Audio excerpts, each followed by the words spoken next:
Revolutionary Love, we out here today. People's Organization for Progress organized, what is this, like the 190th birthday of the Nat Turner, the rebellion. Nat Turner Rebellion, 190-year reunion. And we out here at the Nat Turner. This park is dedicated to the Nat Turner, to Nat Turner. And we out here, over here on 139 Muhammad Ali Avenue. Come on out, come on out, come on out, come on out, come on out.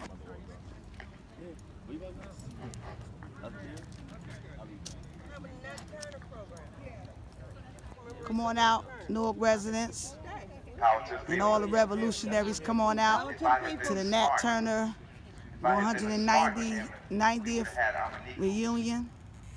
Memorial today. This would have been the perfect day and the perfect event to combine it with.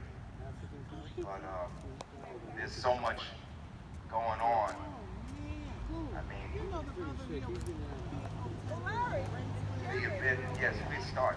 The events of the day, the events in Afghanistan, the events in Haiti, the events going on in this country just kind of overwhelm us sometimes, and we can't see clearly the road ahead. But if I had been a thinking person, this would have been the perfect day to have had Amanifu's memorial. But be that as it may, we have more time now to plan this memorial. As Lisa informed people on yesterday, the brother, no, bring the other one, the Nat Turner banner is the one we need over here. Well, please stay here. Steve, you come over here. Over there.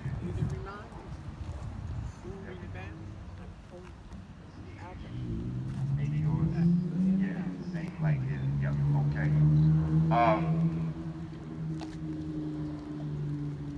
So Amanifu will be cremated. His brother informed Lisa, and she put out a post that Amanifu is going to be cremated on Monday.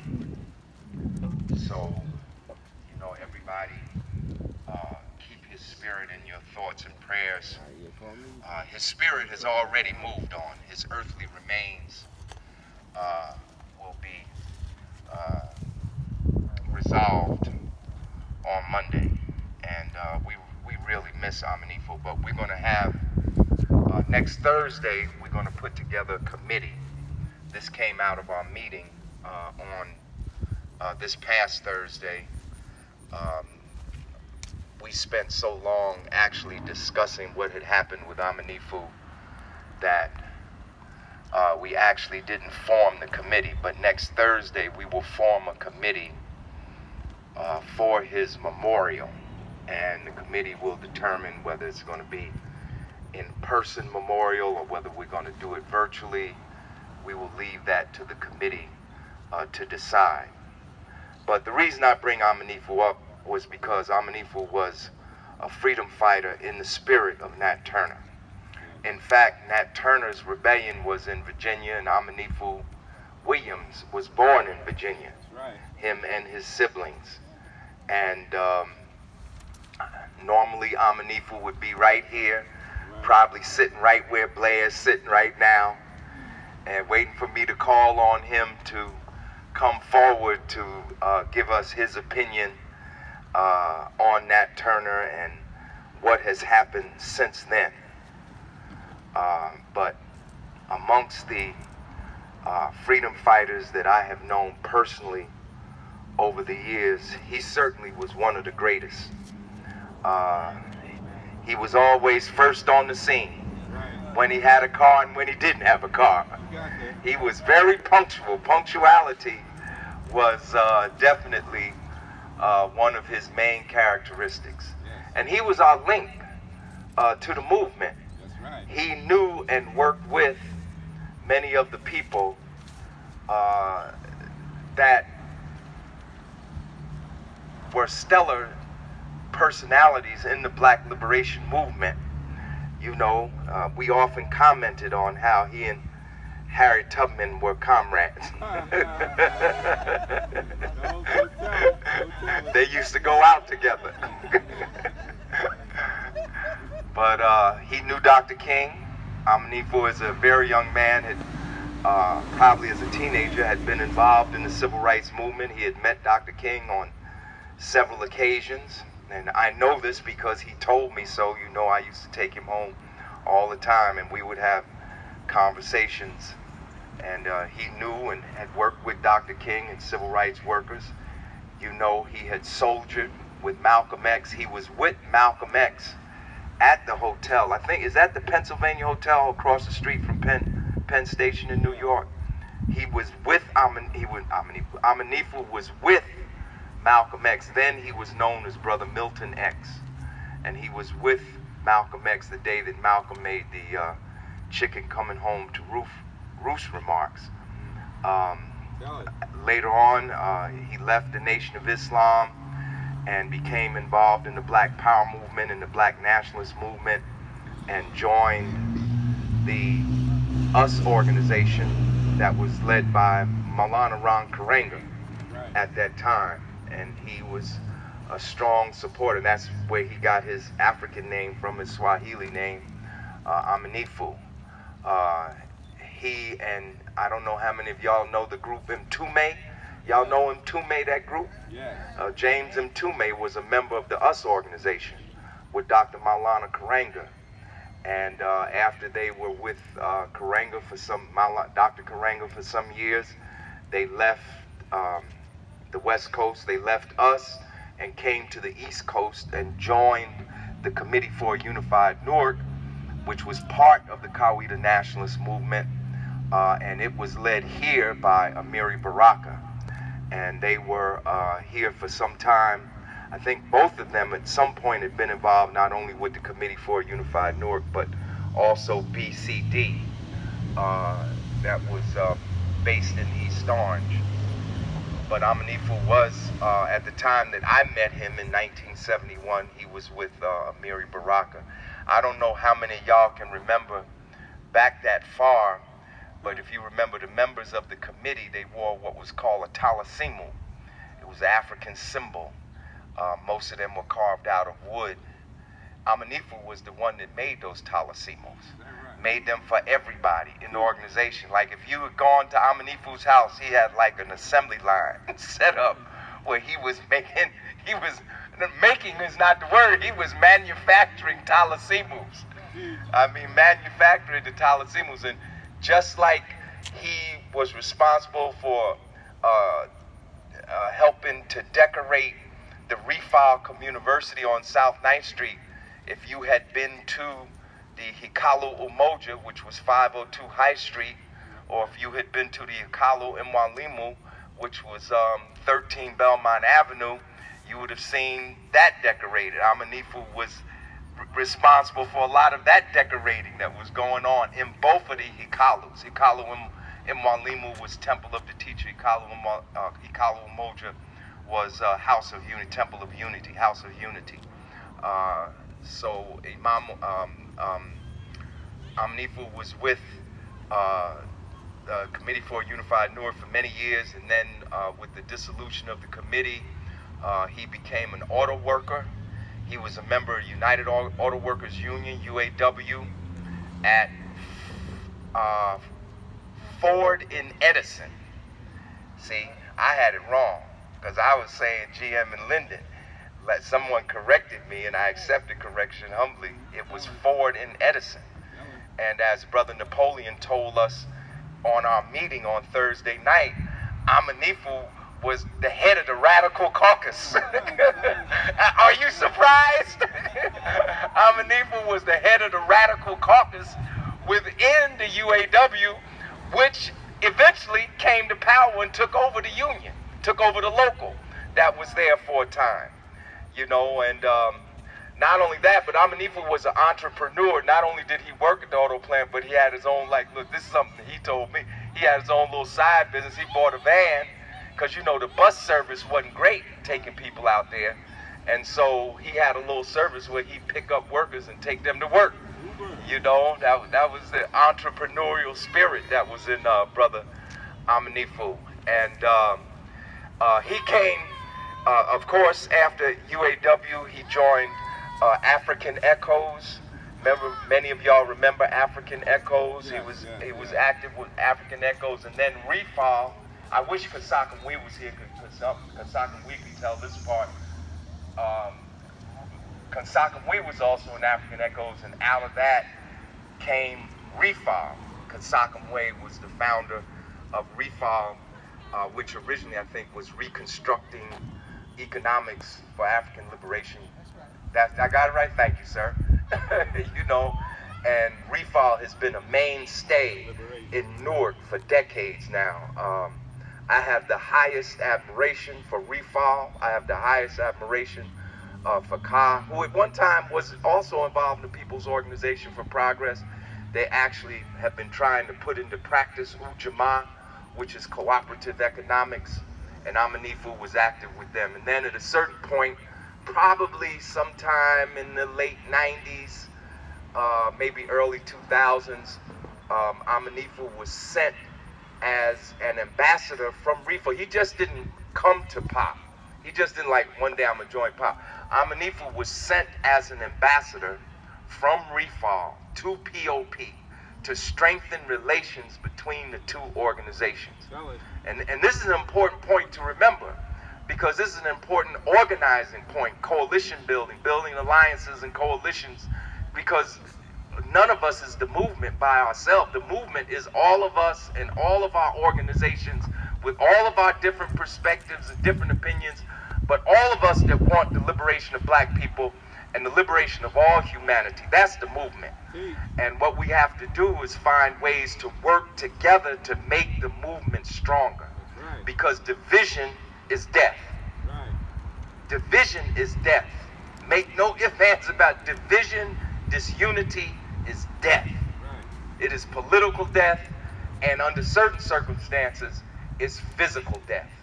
Because if you're not unified, unity is the maximum way of self-defense. If you don't have maximum unity, you don't have maximum self-defense. You know, disunity means one door is not going to be covered when the enemy comes. You know? So we must have unity. We must have unity. And Amanifu was sent to POP as an ambassador from Refall, which is a tribute to the outlook of the brothers and sisters at Refall. You know, that we're going to send this brother there so that POP and Refall can work more closely together. And we've been working closely together ever since. Amanifu was active in POP for about 15 years. You know, and when some of the members had not heard about Amanifu's passing, and as soon as it was brought up, people started weeping on Thursday night, because he was so endeared to us. He was so much a part of us. I mean, it's hard to imagine a POP meeting and walking into that meeting and not seeing Amanifu sitting at the table. You know, and he was everywhere. The brother didn't have a car, but he was everywhere. And I don't mean everywhere in Newark. I mean, when I say everywhere, he was everywhere. He got around, you know, and, you know, he had 2 strokes. Both of them were in POP meetings.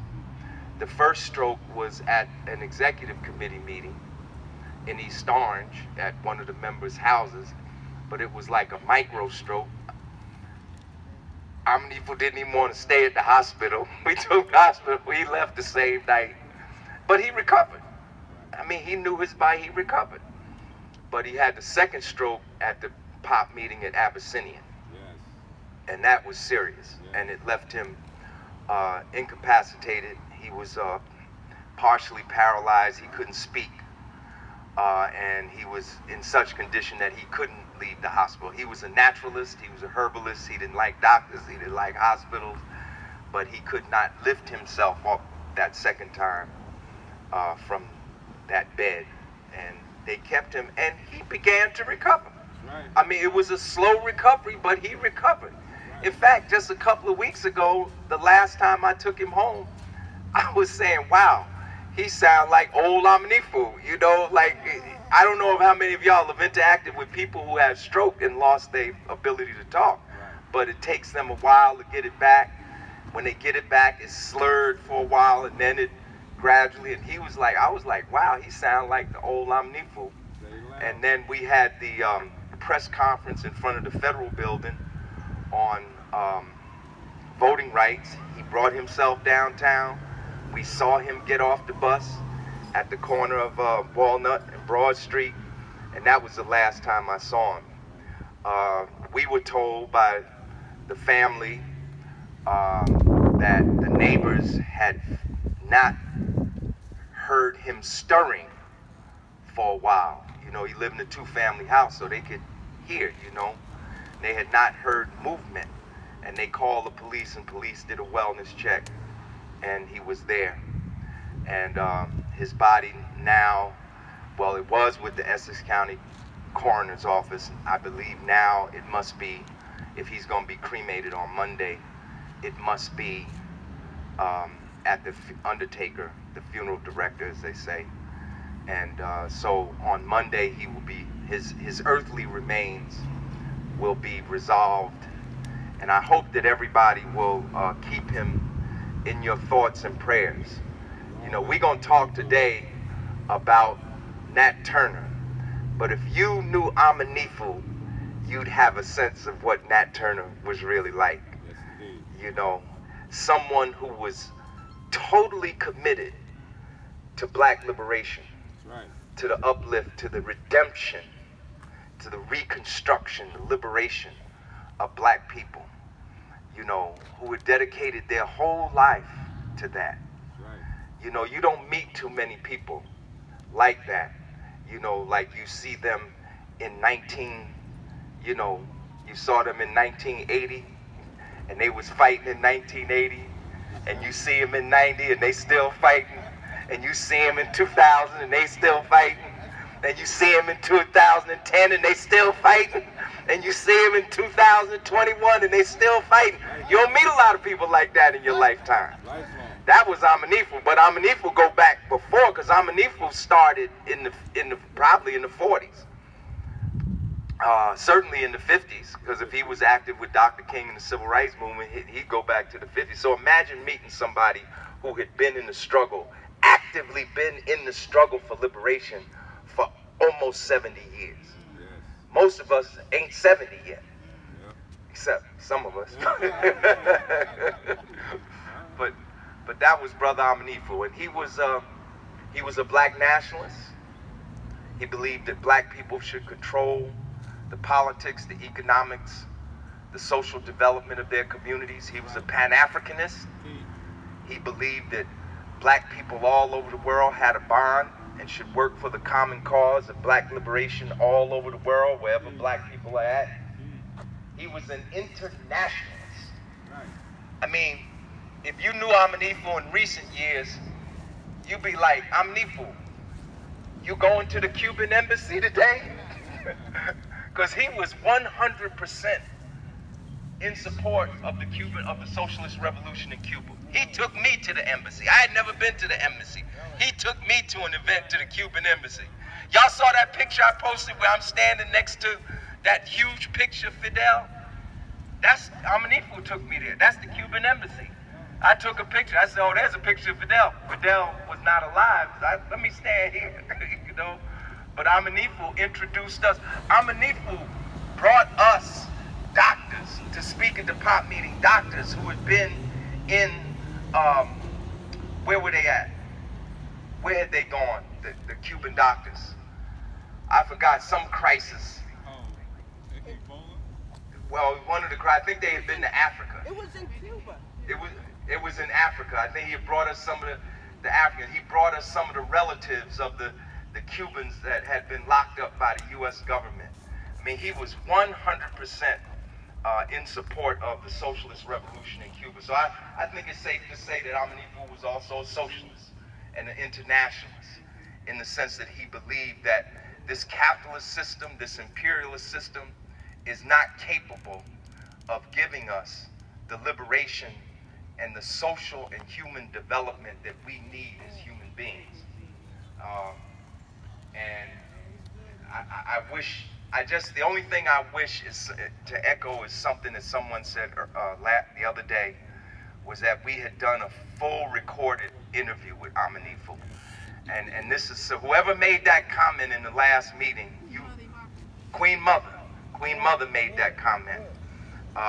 We need to start recording these elders and getting their story on tape or whatever it is that people use now on the phone. You can do it with the phone. We need to get their stories so that we can tell the truth about them, you know. And because Amanifu was a revolutionary. He was a revolutionary. There are still revolutionaries. There's something called the Black Liberation Movement. There's a Black Liberation Movement that's been going on in this country, in this hemisphere, for over 500 years. It's a Black Liberation Movement. Black people are oppressed in this country. We're oppressed politically, we're oppressed economically, we're oppressed socially. And we're oppressed because we're black. And we're oppressed because of the way we were brought here. We're an oppressed people, and our struggle against that oppression is the Black Liberation Movement. The Civil Rights Movement, the Black Power Movement, the movement for the abolition of slavery, all of that's part of the long, ongoing Black liberation struggle. There's a Black liberation struggle. And there are soldiers in the Black liberation struggle. There's some soldiers that took up arms, like Nat Turner and Bessie and Prosser and others, and took up arms not only then, but took up arms today. We have people who took up arms in the name of Black liberation. They took up arms in the name of the fight of our people for a better life and a better world. Brother Zaid is going to speak about this later on today when he talks about George Jackson. But there's an armed part of our struggle. That's why you hardly ever see any movies with black people with guns. You ever notice that? You never see many movies with black people with guns. Not anymore. Not anymore. Not ever. Hell, ever. You know, I remember I saw the movie Spartacus, right? Slaves struggling against the Roman Empire. But you have not yet to see a popular commercial movie about the Haitian Revolution. No, they're not. No, because they're not going to project to you a vision of a successful slave uprising that led to the establishment of the first republic, you know, in the history of humanity founded by enslaved people. You're not going to see that. Just like you don't see many movies about black men in the Civil War. I mean, I saw Glory. I mean, is there another one? But there'll be like 100 movies, other movies of white people fighting in world wars, American Revolution, Civil War. You know, you have all of these, but you rarely see. And the truth of the matter is the Civil War would not have been won had it not been for the enrollment of the black men in the Union forces. And the fact that we don't have an annual celebration, a commemoration to recognize this, is a mark on our record, and it's something that we need to do. I mean, it's not too late. We need to honor the 220,000 black men, 186,000 that joined the Union Army, and the others that joined the other branches of the Union forces that actually made our liberation possible. I mean, slavery might have continued into the 20th century. Slavery didn't end in Brazil until almost the end of the 19th century. So it might have continued into the 20th century here, had there not been, and that's what it took. It took a civil war. But the Civil War would not have been fought had it not been for the slave rebellions that preceded it. Because the slave rebellions were, in fact, the highest level of projection of our humanity.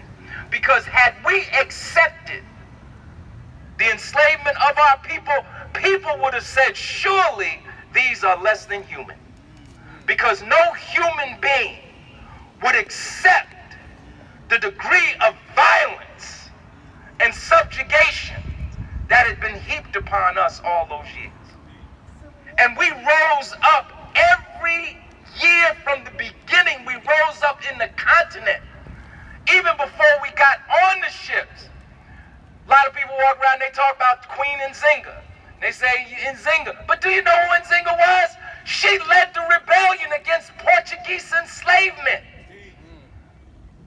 Because people say, well, they sold us into slavery. All of them didn't sell us. Some resisted. And we need to know their stories. Just like we need to know the stories of the Nat Turners in other countries. Everywhere there was slavery, our people rebelled. They took whatever they had. If they had a pitchfork, they used that. If they had a hammer, they used that. If they could steal a gun, they used that. If they could tear a branch off a tree, they used that. Whatever they could get their hands on. And sometimes it was open, and sometimes it was closed. Sometimes there was house Negroes that poisoned their masters. They took glass and ground it up, and ground up the glass and put it in their master's food.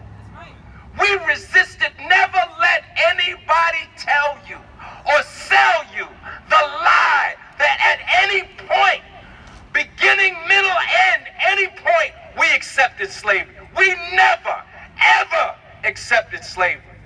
And we fought and we laid down our lives to end it. And that's what laid the ground for the Civil War. It didn't just happen. It was leading up to it. And one of the things that is connected to the Civil War is the liberation of Haiti. And we see our people in Haiti today suffering, president killed, earthquake, hurricane. But it was the Haitian Revolution that gave strength to the movement for abolition of slavery. And the movement for abolition of slavery was as old as slavery itself. The first Africans are brought to Virginia. Wasn't the first Africans in America. The first Africans in what we call the United States were in North Carolina in 1590 something. And on the PD River. It was either North Carolina or South Carolina. But the slave trade begins in earnest, they say, as what we call the Mid-Atlantic slave trade, 1619, Point Comfort, August 20th. which was in Jamestown, Virginia. The first Africans come there. 1625, the Quakers issued the first printed abolitionist tracts in America in opposition to slavery. They were the only denomination, the only religious denomination. People going to church every year for centuries. The only religious denomination. I'm not saying that there weren't other religious people, but the only denomination to officially denounce slavery and call for its abolition up until the Civil War were the Quakers. Now there were churches, there were sections of denominations. Some denominations split over the question of slavery. Like the Methodists, the AME. Why you think we got AME? Because in the ME, the Methodist church, they had the Negro pew, or they had the Negro corner, or black people could not sit down in the white Methodist church. And that's why they created, that's why it wasn't the brother, what's his name? Richard Allen. Richard Allen. You AMEs know your history, right? That's why Richard Allen created the AME church. And he didn't say the colored, it's not the CME, it's not the Colored Methodist Episcopal, you know, it's not the NME, it's not the Negro Methodist Episcopal, it's the A for African, ME. They understood their identity. We think we just discovered being black. A lot of them knew back then they was Africans. So they called Richard Allen, said the African Methodist Episcopal. So the struggle against slavery is as old as slavery itself. So I'm sorry I went into this, but I just have Amanifu on my mind. And I apologize to anybody who came here because for Nat Turner And I'm talking about Amanifu. But to say Amanifu to me is to say Nat Turner. But power to the people. At this point, we're gonna have libations. I don't know, Queen Mother, how you gonna do this? Your Queen Mother broke her ankle. Is it broke? Broke her leg, but she's still here. Give her a hand, Queen Mother. Still here. You gonna do that? You gonna do it from your seat there, and I can bring you the microphone. You gonna get up? All right. Nzinga.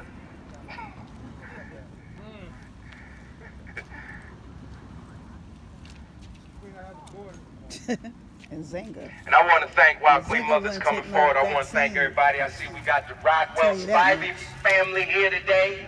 The mother and the brothers, give them a big hand. I told Sister Hardaway, I said, I want you to come and invite the family too.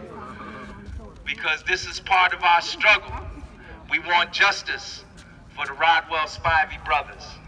We want justice for Justin, who's down there in Doremus at the Green Monster. That's what they call it, right? The one on Doremus Avenue, the Green Monster. They down there mistreating How many our of them brother. out yet? We want him treated right. They out yet? And we want justice for the Rodwell Spivey brothers. Queen Mother, you want to hold the mic, or you want me to hold it for you? Go shut them down then.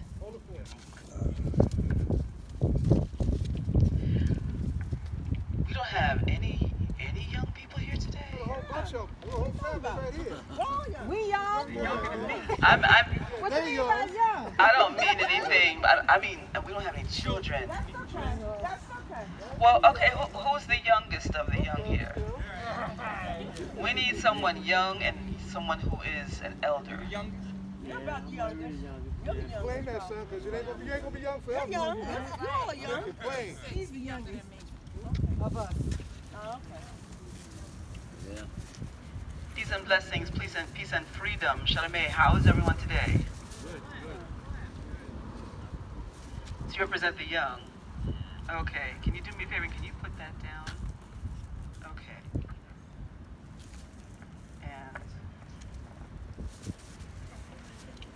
so we're gonna do like this. Because one vessel. Can you stop speaking for me, please?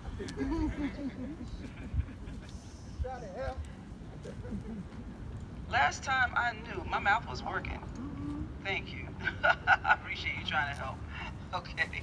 Reclaim your time, Because right? in our tradition, the way that we do it, Reclaim we your have- time. We have the elder pour into the youth. Okay? And so we have one vessel where one pours and the other is poured into. Okay? All right. Give thanks.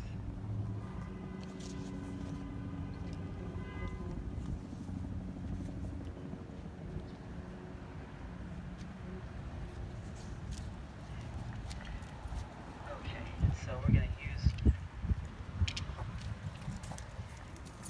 So we have two, and we can just use this to pour Good. You into. good. We need one to pour Thank into you the for other. your consideration. Okay, so we actually have like one too many. So that would be good, yes. Okay. Okay. And so now you can use the other one to catch, okay? So you can hold right, and so you're gonna pour into this. Alright, and so now I need to just kind of stand over this way. Okay. Alright, so in our Kemetic tradition, what we do is we have everyone call out the names of the ancestors while you start pouring, okay? And hold on, let me just give the directions now. And then you're gonna take it and pour it into a tree. Now listen, here's the thing. You wanna make sure that you're calling out the names of people who have given good service in your family and also into the community. Now here's the mistake that people will often make. People will call out the names of their favorite relatives, maybe Aunt Betty who used to slide you a $5 bill once in a while, okay? But might have had a little problem, you know? So those are people you hold dear in your heart. You don't call their names out in this space, all right? You can pray privately for them, but don't call their spirit out in this space, all right? You want to call the names of people who have been of good service to the community. Y'all follow? Y'all follow? Okay. And so I want you also to follow what I'm saying. I'm going to say it in the Kemetic language and also in English. Imchertu, okay, which means to the ancients, to the ancestors. Imchertu. Mshetu. Tegesnu, we follow you. Tegesnu. Kedesnu. We remember you. Ishkanu. Remember you. And we pour libation to you. So used to doing it in the language. Sechnu kebu. Okay, and now call the names. Call the names. Mother. Call the names. Start pouring. My great great Call the grandmother. names. Mother. Call the Lila names. Champagne. Call Harriet the names. Tubman. Nat Call the Turner. names. Denmark Call the Vesey. names. Queen Call the Mother names. Moore. Call the names. Fannie Lou Call the Hamer. names. Call the names. Merle Call the Africa. names. Call the names. Marcus Garvey. Call the names. Malcolm X. Call the names. Call the names. Call the names. Sojourner Truth. Call the names. Call the names. Call the names. Call the names. Call the names. Call the names. Coretta Scott King. Call the names. Betty Shabazz. Call the names. Call the names. Call the names. Call your family names now. Call the names. Madam C.J. Call the Walker. names. Call the names. Who has left us from POP? Call the names. Call the names. Call the names.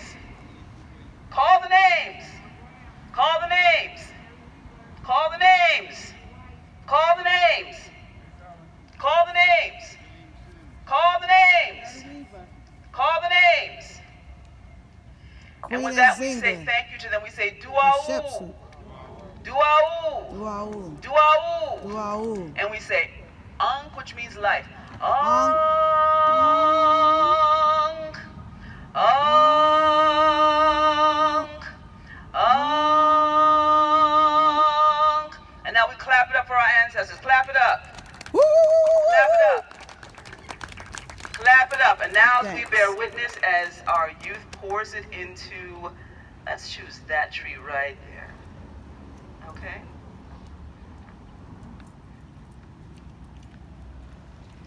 We are thankful for our ancestors because they were, we are. Because Thank you, they ancestors. were, we are. We Thank you. stand on their shoulders and we bear witness. Thank you, ancestors. Because of their lives, we are here. Thank you, ancestors. Thank you, ancestors. Duau. Duau. Thank you, Duau. ancestors. Duau. Thank you. Thank Clap you. it up, clap it up, clap it up.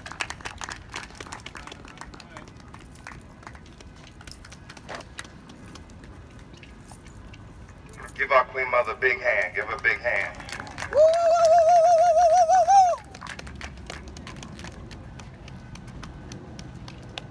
Put that on the side. John, you bring the flag down. I should have had the flag out here. My mistake. Thank you, Queen Mother, for that libation and lesson in mental nature. Is that correct? Mental nature. All right. Thank you, Queen Mother. At this point, I want to bring forward the people who are responsible for this park being here today and for this commemoration. This is Nat Turner Park. This is the only Nat Turner Park in the United States of America.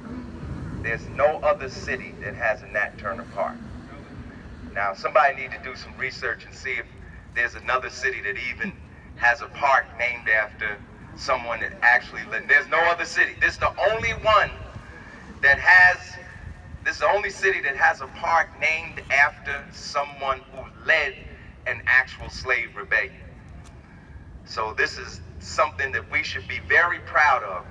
I'm going to tell you, the day they opened the park, I was wondering, how did this happen? I really was. I was like, huh? They must not have known who Nat Turner was, right? Or didn't know the whole story. They had the ceremony right up there on the hill in front of those houses up there.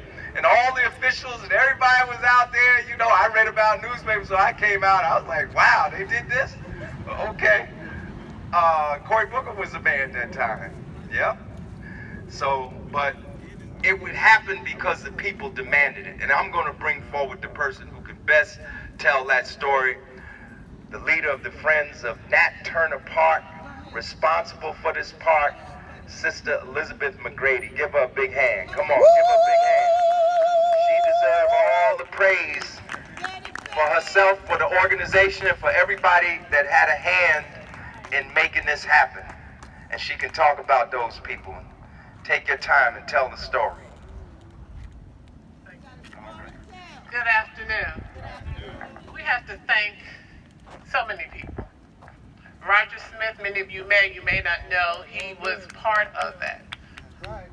At that time, this park came about after the insurrection here in the city of Newark. We said we wanted the space that represents people that look like you and me.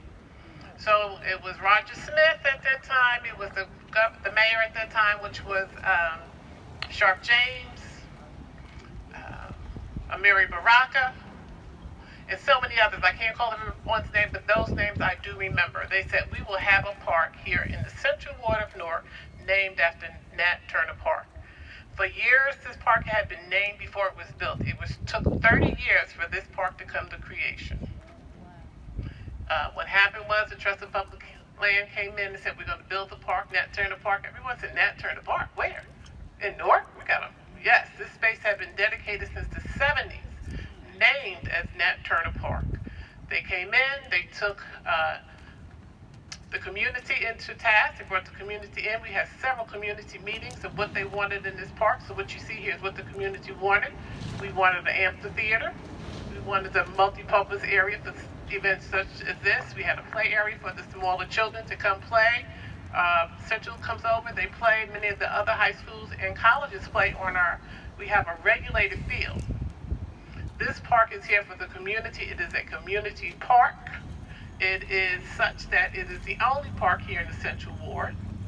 Everyone talks about Jesse Allen. Jesse Allen is South Ward. This is an acre park. I think we're 1 full acre here. We are the Friends of Nat Turner Park, and our stewardship here is to make sure that this park is viable.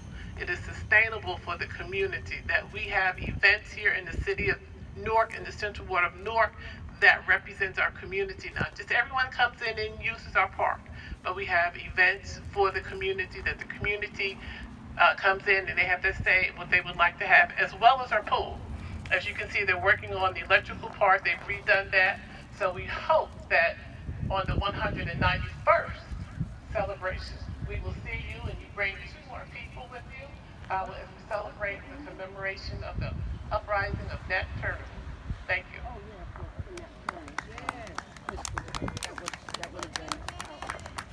Liz, give a big hand. Yes, yes, yes. Well, I'm gonna need some help here. Steve, you got 4 hands or just 2? All right. Zai, you gonna help me out here? Thank you. Because you're gonna be a speaker in a few minutes, but come give me a hand here. Thank you. You want, well, you can carry it. Well, John, I might not give it to you. Take this one, John. Thank you. There you go. Actually, Steve, you should come to the middle with that sign. Yeah. That's better. That's better, right? Yeah. Thank you. That's better. Everybody has a brochure, right? So that we can have a more complete understanding. I mean, I think I already took too much time in my opening remarks, so I'm not gonna try, right? I'm not gonna try and do that again. But let's read through together. You have this brochure. Everybody have one? Everybody have this brochure? Make sure everybody gets one of these. This is the very first brochure. I think we had this brochure when we had the first. That's the same one, right? Thanks, Ann Janetta Robinson, one of our members. This is our 12th annual celebration of the Nat Turner Slave Rebellion. And what we're going to do, we're just going to read the section here on the Nat Turner. There are actually two sections on the Nat Turner Rebellion.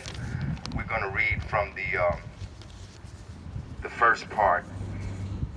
And then we're actually going to hear from two of Nat Turner's, well, from one descendant of Nat Turner, who is here, and one descendant of a brother named Artis, who was in Nat Turner's band during, when I say band, I mean band of fighters. I don't mean musical band. In their group of fighters in his army, thank you, in the army that Nat Turner had raised for the rebellion. Let's just read here together. Nat Turner was born on October 2nd, 1800 in Southampton County, Virginia, the week before Gabriel Prosser was hanged. While still a young child, Nat was overheard describing events that had happened before he was born.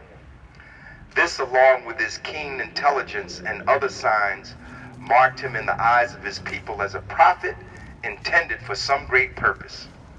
A deeply religious man, he, quote, therefore studiously avoided mixing in society and wrapped himself in mystery, devoting his time to fasting and praying.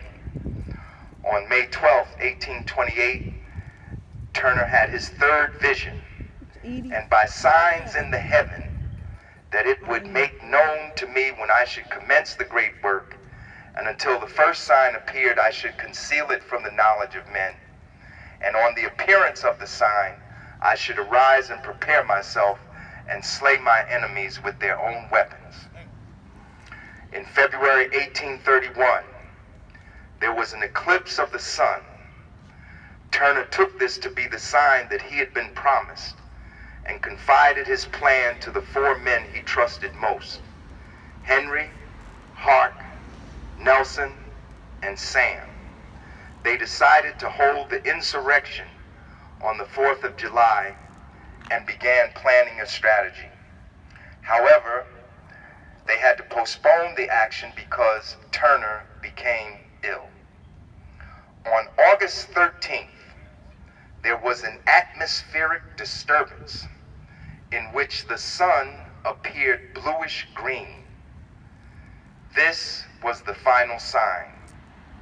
And a week later, on August 21st, Turner and 6 of his men met in the woods to eat a dinner and make their plans.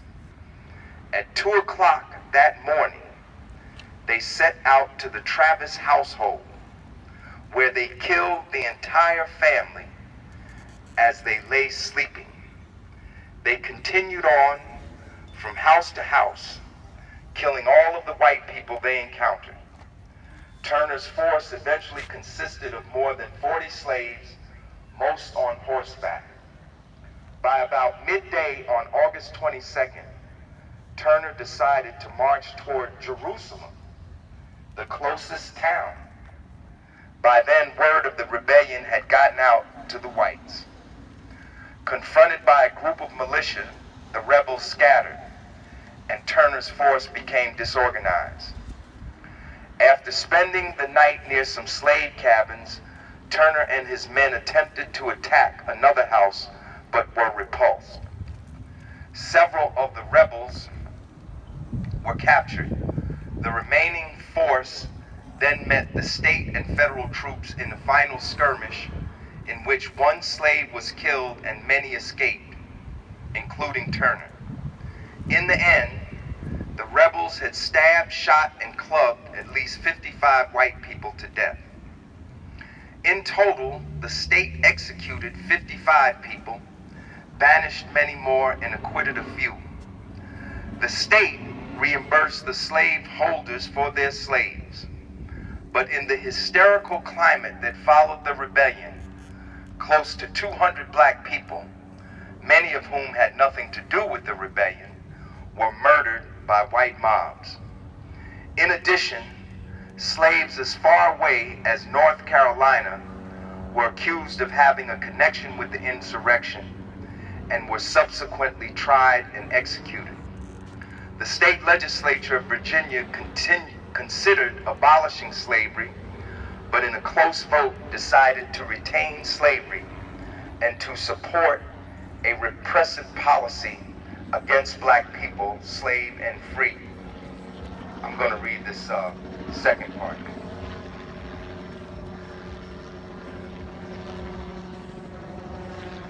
Neither Prosser's nor Bessie's rebellion actually succeeded despite their fears.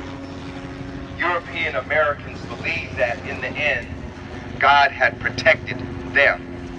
This would all change, however, when a man that slaves simply called Prophet, Nat Turner, led a short revolt in which God did not protect slave owners. Turner, like Vesey, was from the upper class of slaves. He had grown up deeply hating slavery. His mother, an African, so hated slavery that she tried to kill him when he was born in 1800 to prevent him from living the life of a slave. He too was religious, in fact, far more than Vesey and Prosser.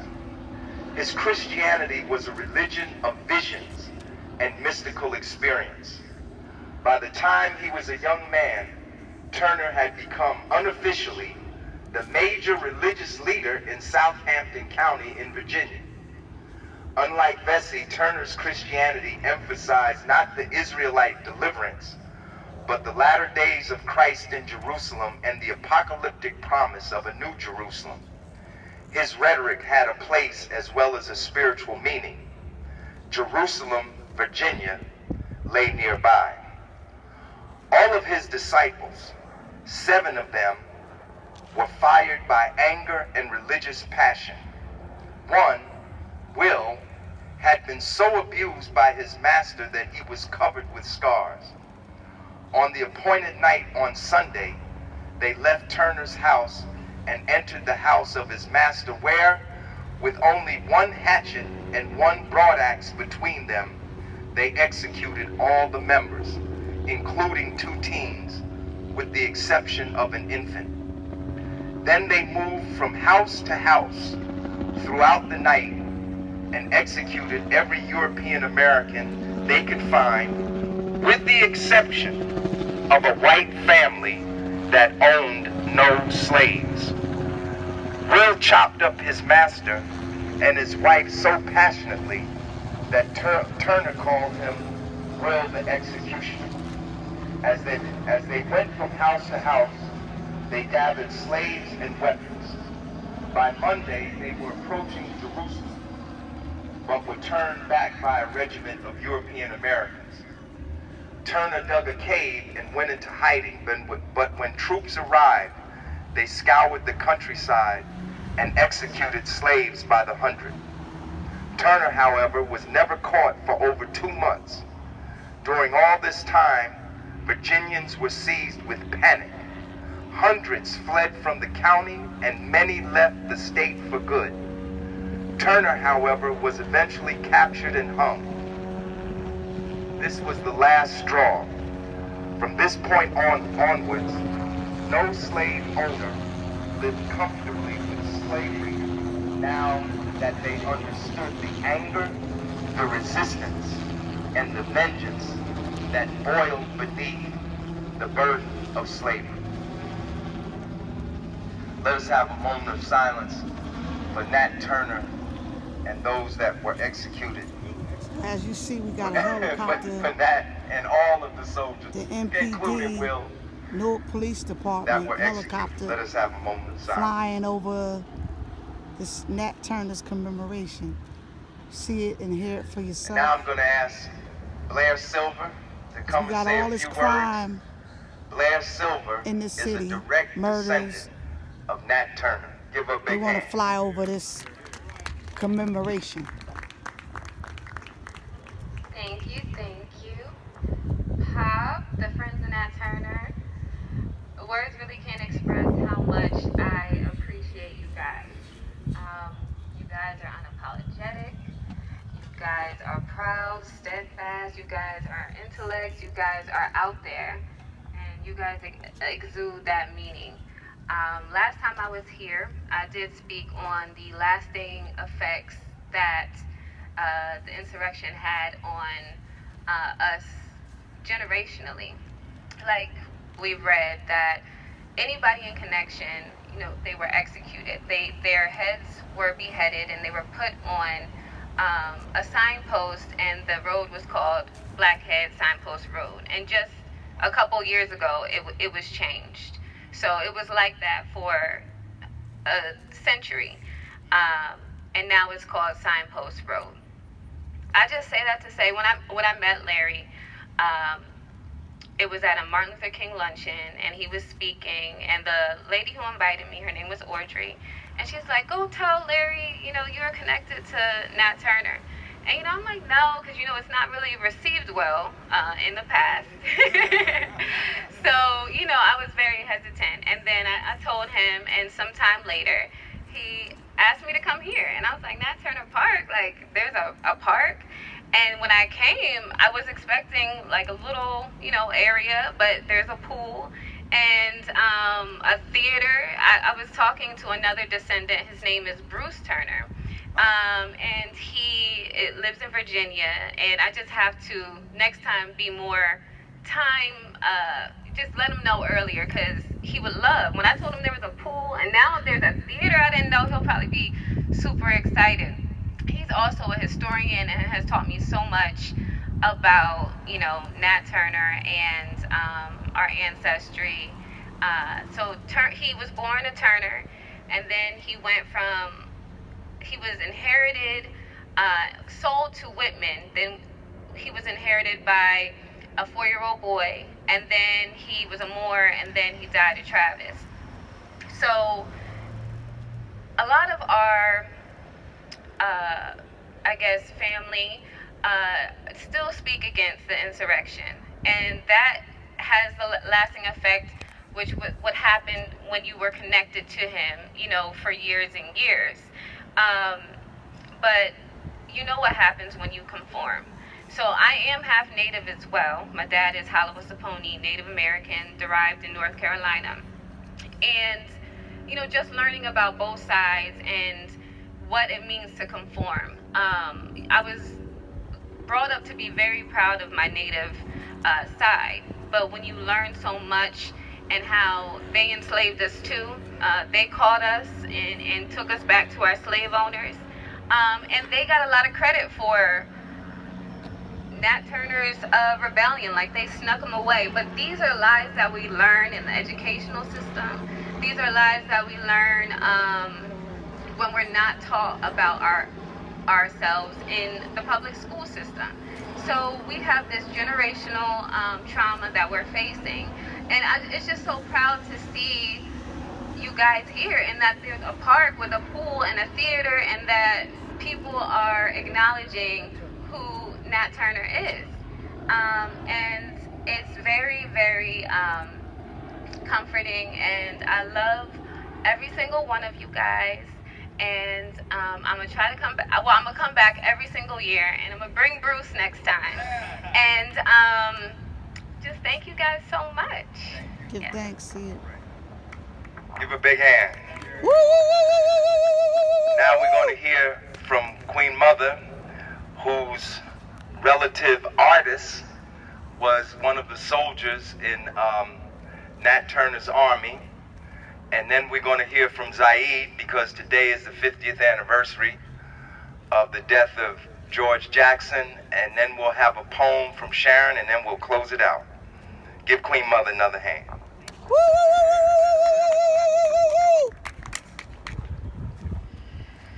Knowing your family history is really something. It's really something.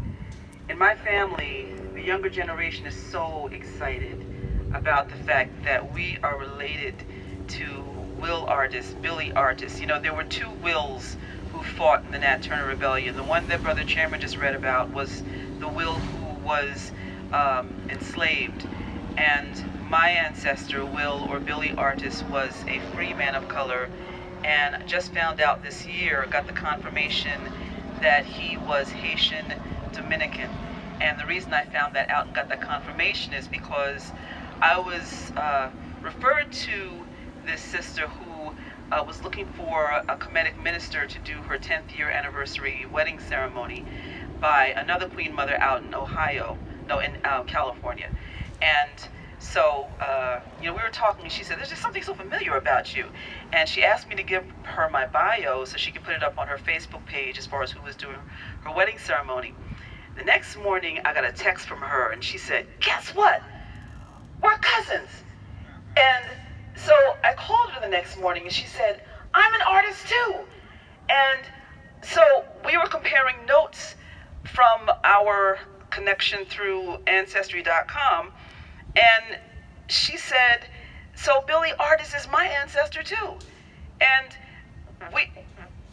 our sides of the family, from LA all the way over to the East Coast, have been doing independent research, and we have the ancestor alive who has the DNA that directly connects us to what was Hispaniola, and our family that is still there in DR and Haiti, and is just so very amazing.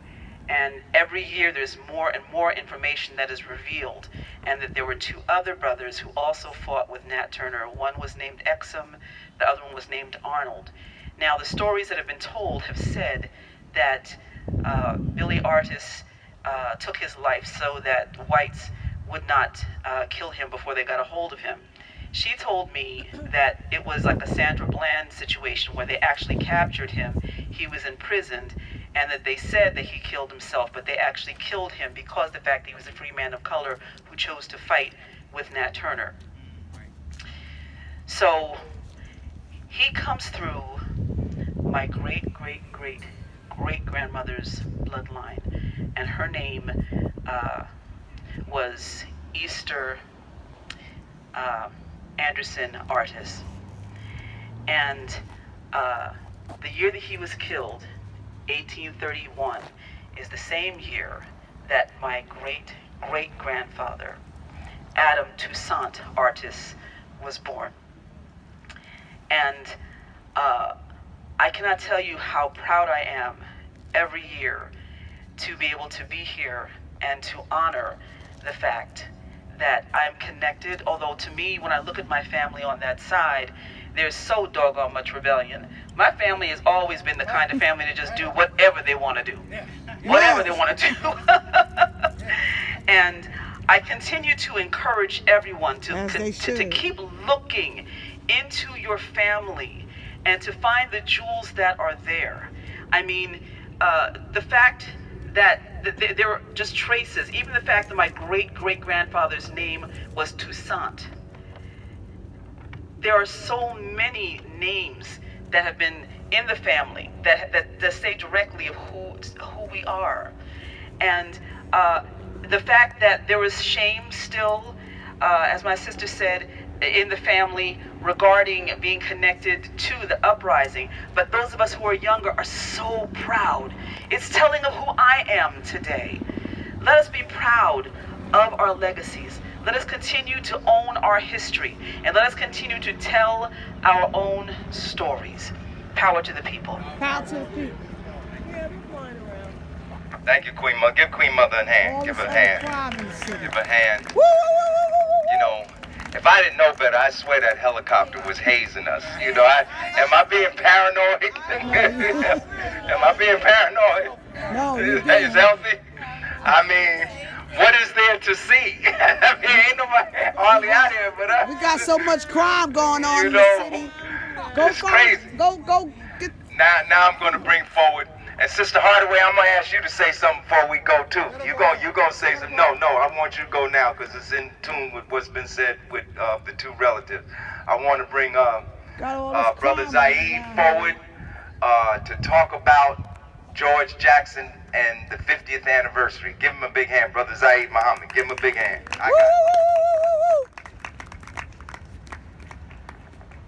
Mic check, can y'all hear me all right? feel like I'm losing my voice. All power to the people, y'all. Power to the All people. power to the people. All power.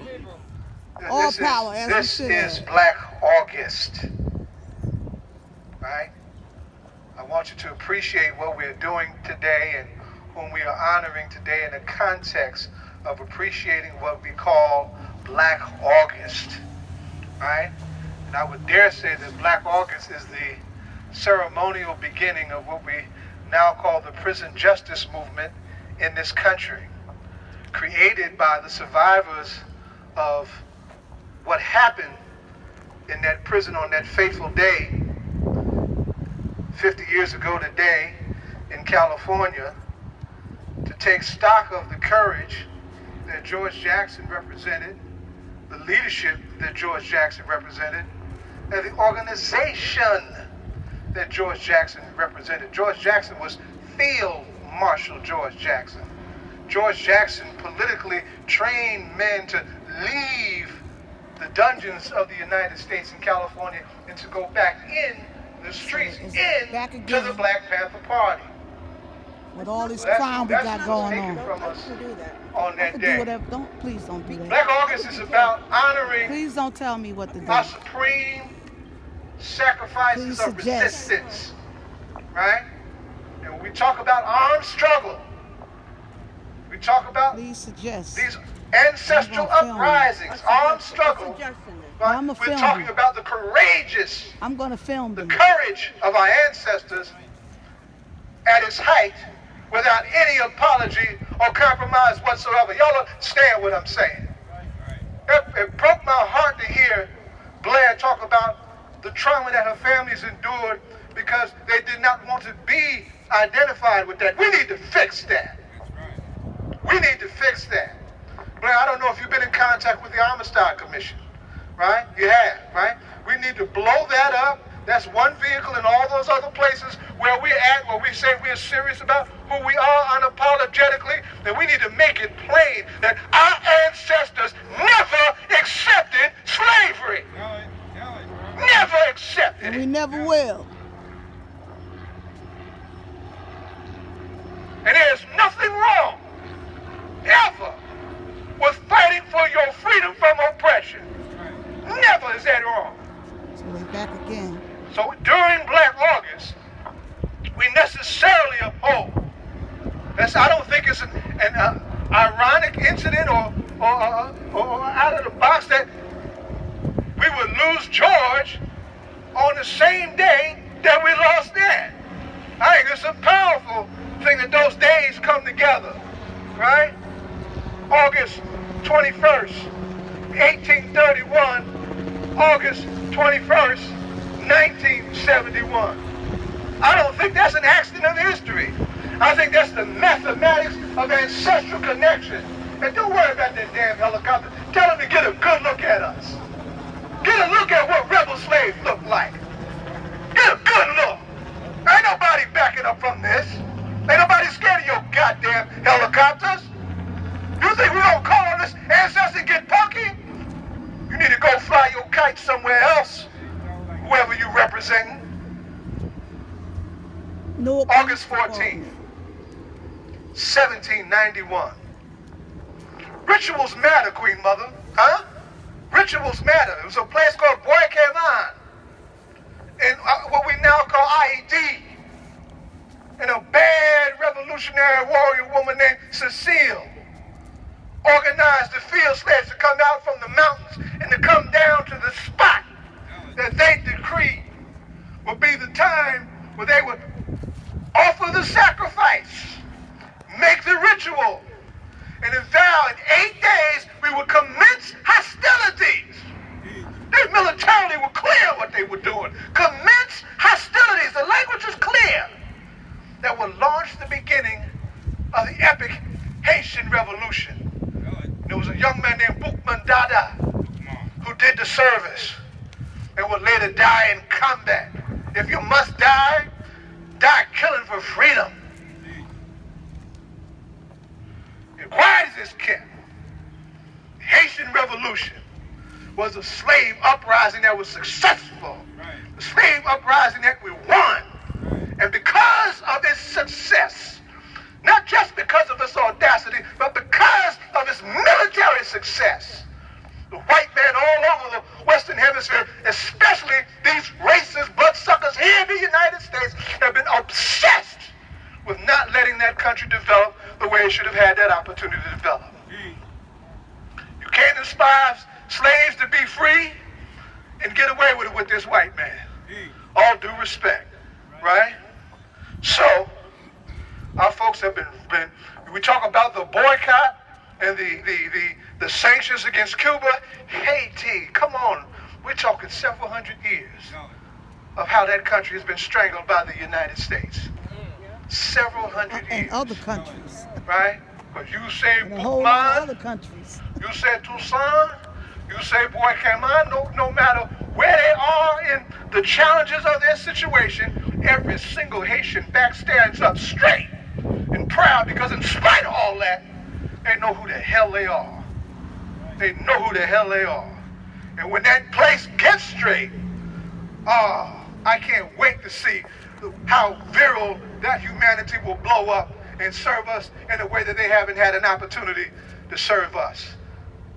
In the few minutes before it came underfoot of the monster that is the United States, when Dessalines took power in 1804, one of the things he said that was important for you and I to appreciate as we continue to struggle for this question of unity and coalition building, any African who escapes slavery and gets him or herself to Haiti is forever free and a citizen of Haiti. Do you know what that is? Sister and brother, friends and enemies, because they're all here. That is the birth of what we now call modern Pan-Africanism. Right? And we need to understand that, and we have to remind our folks sometimes on the African continent that this unity that we fight for ideologically developed in the West, in the diaspora, in resistance to the worst that we've been through by the most rejected of Africans on this continent and in this world. Right? So Black August, we're talking about the absolute courageous audacity of our ancestors, regardless of the odds, willing to take this cracker down, no matter the cost, to get ourselves free. Y'all understand that? Y'all understand that? Now, I'll come back and make it local for a minute. I really want to salute our family from Nat Turner Park, the committee, right, for having held the line for so long. And I want to call out the Panther ancestor who was a part of that. And he's here too. His name is Roger Smith. I was trying to get Otno here today, right? I was trying to get his little brother Otno, because they were both in the Newark chapter of the Black Panther Party, right? So what are we saying? We're saying, I'm talking about someone who were comrades of George Jackson, right? In the real sense, right? And Brother Roger stayed in this community for years. It was a stellar organizer around the question of housing justice, right? Tenants' rights. He stayed on that post for a long time. There was an armed presence of Panthers, quiet as kept, that protected and was in line to protect those students who took over Rutgers Newark back in 1969. A lot of people don't know that. Men and women, right? In or tied to the Black Panther Party, armed and ready to bang on whoever they needed to bang on to protect their brothers and sisters who were at Rutgers Newark back in 69. Roger was all up in that. Okay? So this tradition that we talk about is very important, right? I'll wind with this. Black August is also about supporting our political prisoners. Right? Supporting our political prisoners. I didn't get a chance to pass out to everybody, but I passed out to some things that we're doing around Sundiata Okoli. Right? Sundiata was Asada's comrade, Zayd's comrade, who survived that ambush on New Jersey Turnpike on Exit 9 back in 1973. And who's been in prison now for 48 years. 48 years. And who just turned 84 in January. His birthday is the day before Dr. King's. Right? And the only reason he is still in prison is because they cannot get their hands on Asada. And you know what? I don't give a damn what their media says or their gusanos from here in New Jersey say. They ain't gonna get their hands on Asada. Right on. Right? Right on. There's a place for Cuba in this conversation too. August 14th, August 13th. Somebody mentioned August 13th when the atmospheric, the sun turned blue, whatever, right? That just happens to be the birthday of Fidel Castro. That's right, Fidel Castro. And I don't give a damn what anybody says. There's no construct in the Western Hemisphere or in the modern world that has done more for African people in material sense than the Cuban Revolution. Not just doctors who went back for Ebola, right? Che went into the jungles of the Congo. He was the first to go. In the aftermath of the overthrow of Patrice Lumumba. Cubans have been going to Africa raising hell ever since. Mr. Garvey gave us the idea of going back to Africa. But can you imagine going back to Africa locked and loaded, killing crackers who are upholding apartheid, Steve? I wish I was on that goddamn mission. And the mission was named after an African woman named Carlotta. Carlotta was a Nat Turner of Cuba.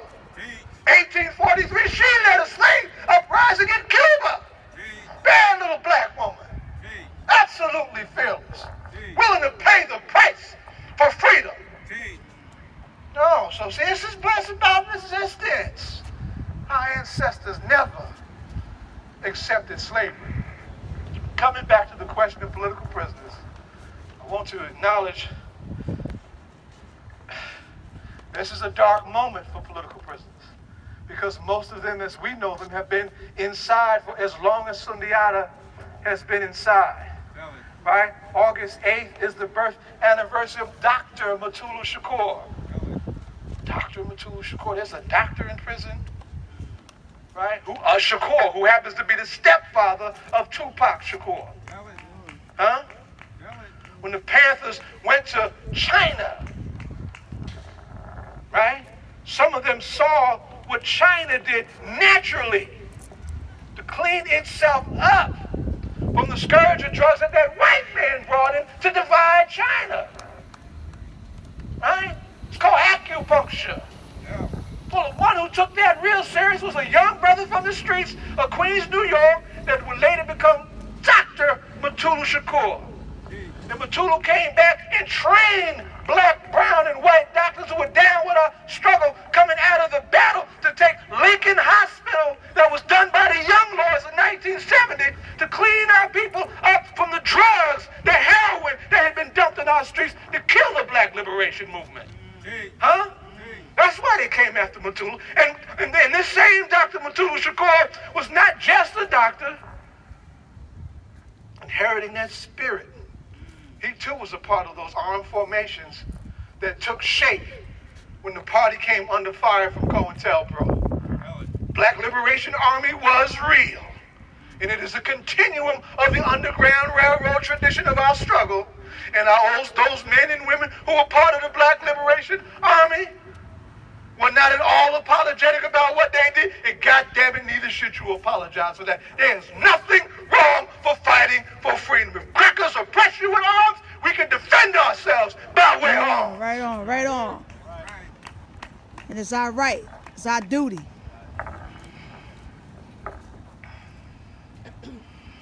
So, Tulu, August 8th, in prison now since 1986, fighting bone cancer and fighting for his freedom. 2 days from now would be the birthday of Russell Maroon Schultz, one of the most feared combatants of the Black Liberation Army. I'm making it plain. They're scared to death of Maroon, right? Little brother this big, right? The heart of a lion. About Huey P. They attacked our people in Philadelphia. There was a counterattack led by people like Maroon. Oh yeah! Locked up since 1972. 49 years fighting stage 4 cancer that is now terminal. Stage 4 colon cancer that is now terminal.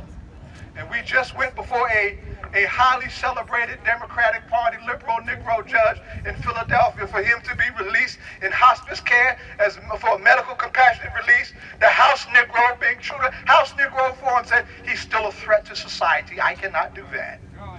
May chickens come home to roost for House Negroes like that. So whenever you hear the call about support for our political prisoners, it's important that we answer, because they indeed, were the targets of all of this because of what they dared represent. And they deserve our support. They deserve our love. Their names should be reverberating in our community like our cousins' names and our lovers' names and our mothers' names, right? And never should a name like that be associated with shame. We really got to fix that. That's on us. One correction I want to make, a demo, right? The land upon which the rebellion took place now belongs to a black man by the name of Hanif Khalifa, and on that land there is a Nat Turner library, and every year on August 21st and on November 11th there is a Nat Turner Trail event. All right? And Brother Halif has been dutiful for that for decades, at least since the late 80s, and he's an elder now, right? And I was going to go this year. When you're working two jobs, you got all this other stuff to do at the same time, you can't get free to do shit. But I'm going to try. I've been trying to do that trip for decades. But I really want to do that. I encourage everybody to do that. Anybody what we want to talk about November 11th, let's talk. Let's talk. And that'll give me a chance to cut some ties so I can actually do that, right? So that's important. But we have access to spaces that have been denigrated. What did they call it? What did they say? What they call it? What they say they call it? The trail, Queen. What did they call it? Where they had the lampposts and what was the name they called it? Blackhead. Yeah, right. That brother took charge of that space and fixed that. Wherever we have spaces that have our history tied to them, we have to claim those spaces. We have to claim them, right? One of the things that happened here in Newark that was a problem, we got a whole lot of history in Newark, but not recognizing the value of our ancestors and our elders. I'm talking recent history too. We lost spaces that we should have claimed that could be walking and living, breathing monuments to what we've done and what we can do, right? So, so that's something that also I want us to think about and appreciate. So I will wind there and say, long live Nat Turner. Long live Nat Turner. Long live Nat Turner. Long live Nat Turner. Long live George Jackson. Long live George Long Jackson. live George Jackson. Long live George What's Jackson. the call? Free them all. What's the call? Free them all. What's the call? Free them all. What's the call? Free them all. Free all political prisoners. Free them all. Thank you for listening, and we'll see you. And hands off Asada. Give Brother Zaid a hand. Sharon, you have a poem? Yeah, short Come on, read your poem. A short poem. Give Sharon a hand. We got a poem.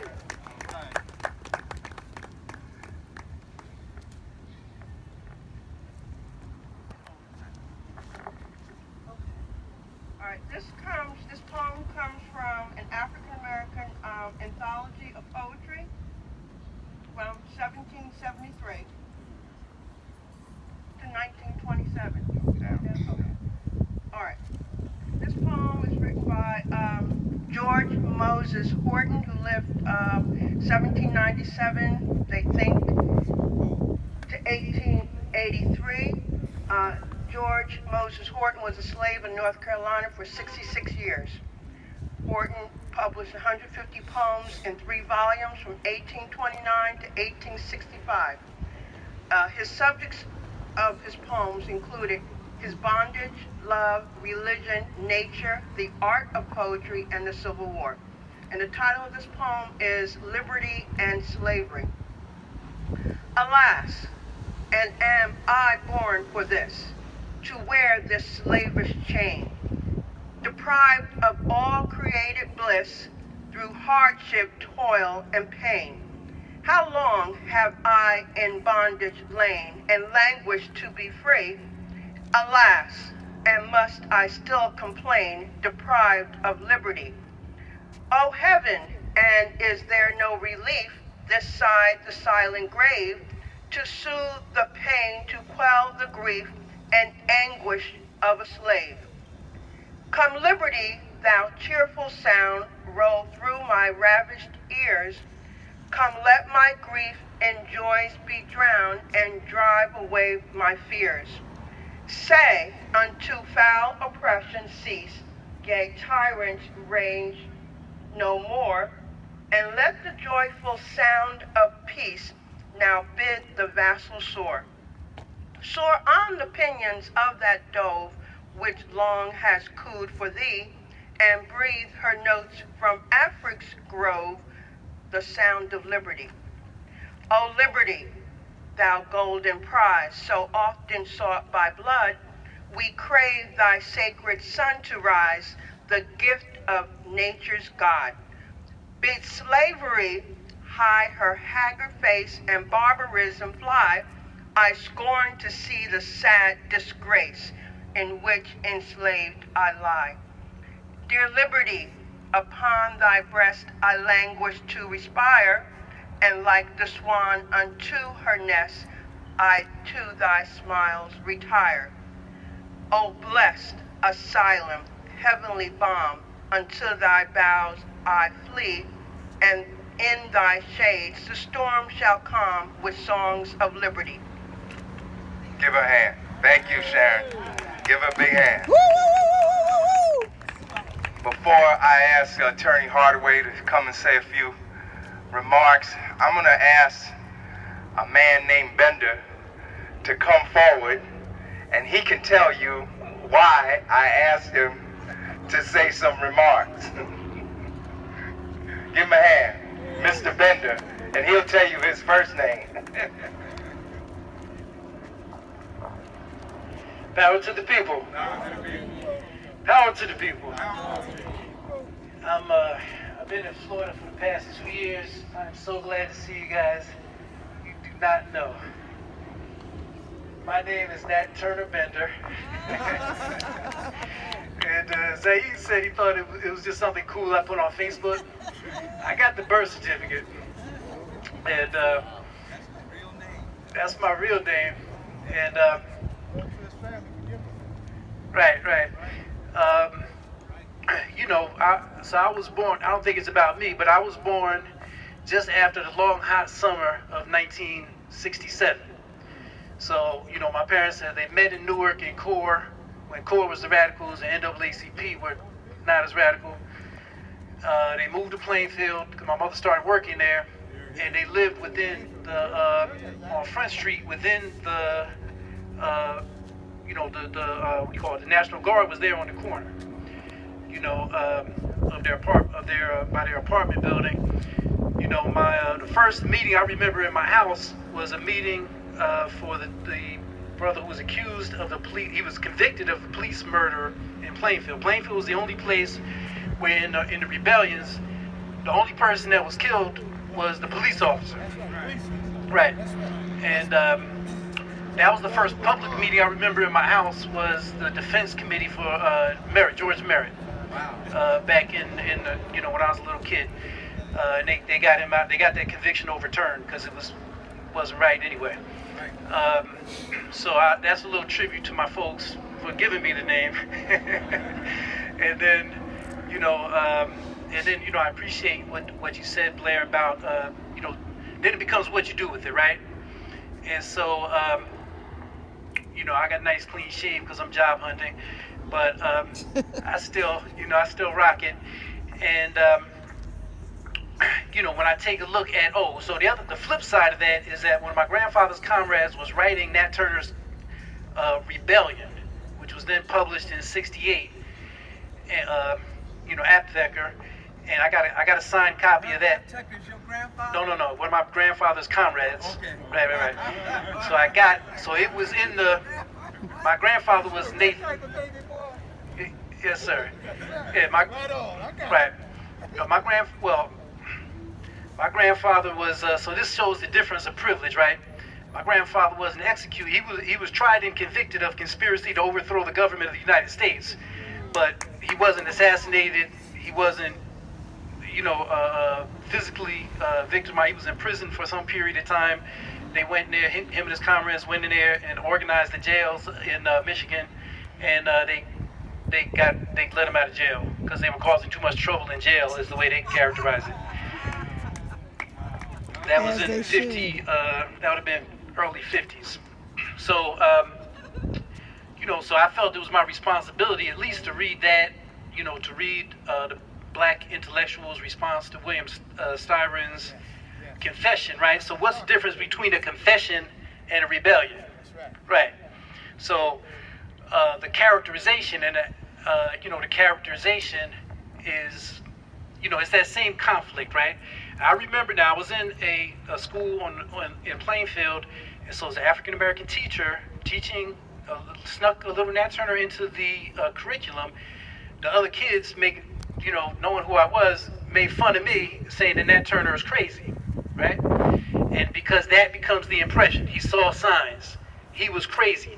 That's Aptheker's he makes 3 main points. You want to characterize all the all the academic discipline on Nat Turner was he was crazy. He saw signs. He did something outside of the norm, and it took people to reclaim that history and that narrative to say, no, if he was fighting against a murderous system that was indiscriminate in its violence against anybody in that race, then the violent response that spared no prisoners in that rebellion was proportionate to the plan for actual execution of that plan.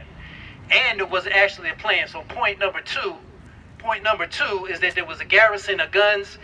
And if I had my book with me, I could tell you where it was. I just drove up there. I'm not good at geography. But there was a garrison of guns. And that it was the plan of the rebellion to get to the garrison of the guns. To get to the garrison of the guns at a time when the census, so census data can be quite revealing, right? So the census data shows that there was twice as many enslaved African peoples in Virginia as there were white slave owners or white population. So now you put together a mass uprising armed with guns, because that's what happened in Plainfield. That's why they freaked out in Plainfield when the semi-automatic weapons disappeared from the armory on 7th and Leland. Then all hell broke. It was all, That's right. Right?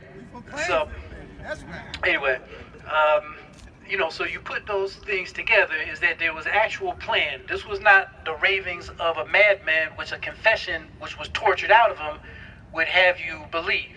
This was an insurrection that was planned, was executed, could have been successful in ending the institution of slavery 30-some years before it was eventually, pretty much ended, which would have meant how many hundreds of thousands of lives not disrupted, a generation and a half earlier. So I'll keep rocking Nat Turner in my, in public even on my Florida driver's license. Because Zaid said what he said, when I went to Florida, I threw it on my driver's license even. So let him read that. Let him read that one. There you go. Nat Turner Bender. There you go. So I haven't been stopped yet. So most likely they wouldn't know what it means anyway. But but I'm proud to be Nat Turner. I'm proud to be part of the People's Organization for Progress. All power to the people, love, respect, and carry on. All right, man. Give him a big hand, Nat. His name is really Nat Turner Bender. We could talk for hours about that, but we're not. I'm going to ask Sister Hardaway to come forward, give us an update on the Rodwell Spivey case and anything you want to say about Nat Turner. Give her a hand, Sister Hardaway. Give her a hand. Okay, Mr. Ham, I thought I was going to get away with not speaking, but of course Mr. Ham brought me in. So I'll just say this. I learned about Nat Turner not in high school, in college. I was given the opportunity to teach myself about African American history. So Nat Turner stood out and had a profound impact on me in the way I thought about who I was. Also, I had the opportunity to read about The Wretched of the Earth by Frantz Fanon. Yes. And that also had a profound impact upon me. So it may be why I chose to go to law school and become an attorney, but I was very excited to know that there is a park named after Nat Turner. Because although I was in college ages and ages ago, he still left with me a sense of self and the understanding that we did not accept the conditions of slavery, and there was rebellion from beginning to end. And even today, we have rebellion. On June 1st, 2021, J. Kill Rodwell and his brother, Justin Rodwell, were standing outside of their family home, not bothering anybody, not doing anything illegal, when they were set upon by police officers who were in plain clothes, unmarked cars, and they immediately approached J. Kill and yoked him up, grabbed his fanny pack off his person, and his brothers stood up for him. They did not accept it.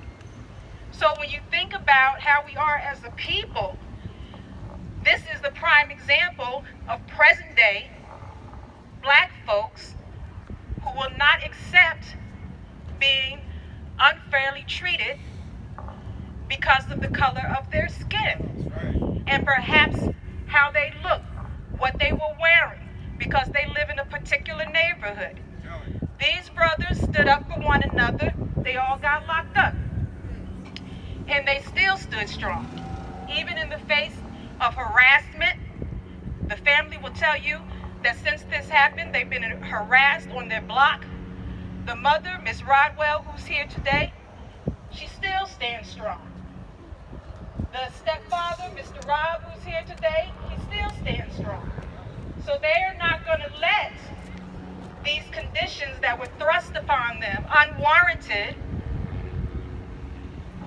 shut them up and make them disappear. And that's why they are here, and because they are here, that's why I am here, and that's why Mr. Ham and Pop continues to be here, because this is not over. It's the present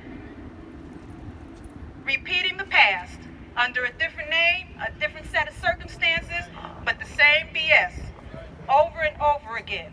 And to quote the great late Nipsey Hussle, the marathon will continue. Right on. So my hat's off to the Rodwell Spivey family, because they are showing us every day how we are a strong, strong people. And we will not be defeated under any circumstance. We will not bow down. Thank you, Mr. Ham. We will not bow down. She was strong. Indeed. Did the mother or the father want to say anything? Or no? Justice. Justin Rodwell. Justice for Justin Rodwell down there in the Green Monster in Doremus. I've been in Doremus. So shut him down. He's standing strong. And Mr. Ham, they have him in maximum security when he is not supposed to be there based on his charges. Well, shut him down. It's a mistake on the paperwork. But we're working on that. And you're going to get him out of there. We're going to try. Right. Well, we want to thank the family for coming out. Shut him down. You invited to come to everything we do and tell your story again and again and again and again until this thing is resolved. And we're going to do other things to try to bring the pressure to bear in this situation. We got to go there and shut him down. That's probably what it's going to take eventually. But I want to thank Can't just everybody leave them out for there. coming out today. Let's give the Rodwell Spivey family a hand. I want to thank everybody for coming out. I see Sister Manira. Glad to see you, Manira, Right coming on. out, Give being thanks. here with us. Give thanks. And glad to see everybody else. And the last thing I want to say is just to tail end of what I said earlier. We need unity in our community. We need unity, but not unity for unity's sake. We need unity because it strengthens us in the fight against injustice.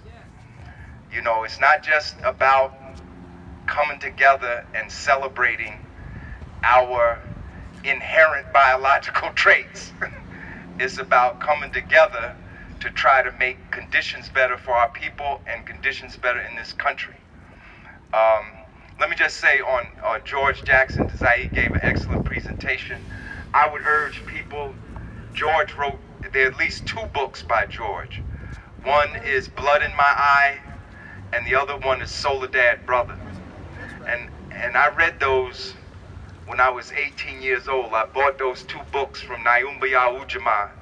That was the black bookstore that Amiri Baraka had on the corner of Martin Luther King.